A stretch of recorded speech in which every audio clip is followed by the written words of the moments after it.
केरल में popular front of India का गठन हुआ था। गठन के बाद से ही ये संगठन विवादों के घेरे में है। इस पर कई संगीन इल्जाम लगे हैं। सीएए के खिलाफ प्रदर्शन में हिंसा फैलाने के आरोप के बाद इस पर बैन लगाने की मांग उठने लगी। एक संगठन जिसकी शुरुआत केरल से होती है और उसका असर यूपी से लेकर दिल्ली तक नजर आता है।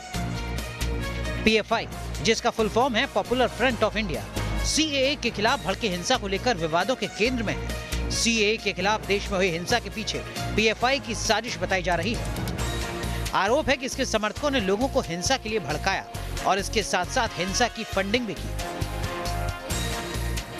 साल 2006 से 7 में संगठन का गठन किया गया था।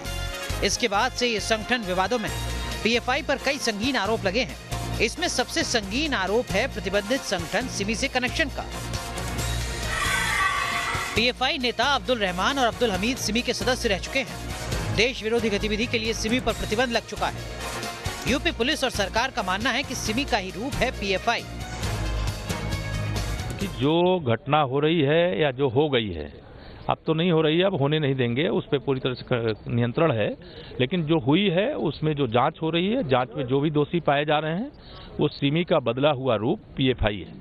और पीएफआई के माध्यम से देश विरोधी कोई गतिविधि चलाने का काम करेगा तो उसकी जगह जनता के बीच में नहीं है, जेल के अंदर है। और वह कार्रवाई उत्तर प्रदेश की सरकार आदरणीय योगी जी की अगुवाई में हम लोग कर रहे हैं।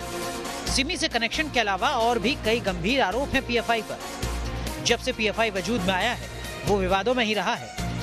केरल से ऑपरेट करने वाले पीएफआई पर इल्जाम बेहद संगीन है। पीएफआई के कुछ सदस्य के आईएसआईएस की तरफ से लड़ने के लिए सीरिया तक पहुंचने की खबर आई थी। पीएफआई पर लव जिहाद के भी आरोप लगते रहे हैं। पीएफआई का ही सियासी संगठन है एसडीपीआई, यानी social democratic party of India. SDPI पर खुद केरल की सरकार ने गंभीर आरोप लगाए हैं। सीएए के खिलाफ देश भर में प्रदर्शन को लेकर पीएफआई को कटघरे में खड़ा किया जा रहा है। बीजेपी के नेता शाहीन बाग जैसे प्रदर्शनों के लिए पीएफआई को जिम्मेदार ठहरा रहे हैं। कुछ पीएफआई जैसे संगठन है जो वहाँ जो पर्याप्त विषयों की, पैसों की जो जरूरत है उसकी इंतजाम करने वाले पीएफआई जैसे संस्था है। तो जब तक इनको, विपक्ष को हम एक्सपोज नहीं करेंगे, वहां से ये लोग नहीं हटेंगे। ये काम हम जरूर पार्लियामेंट सदन के सत्र के दौरान कर दिखाएंगे। पीएफआई पर इल्जामों की फहरिस्त बहुत लंबी है। पीएफआई पर देश विरोधी गतिविधि में शामिल होने के आरोप लगाए जा रहे हैं। सिमी की तरह पीएफआई पर भी प्रतिबंध लगाने की मांग जोर पकड़ रही है। Team news nation.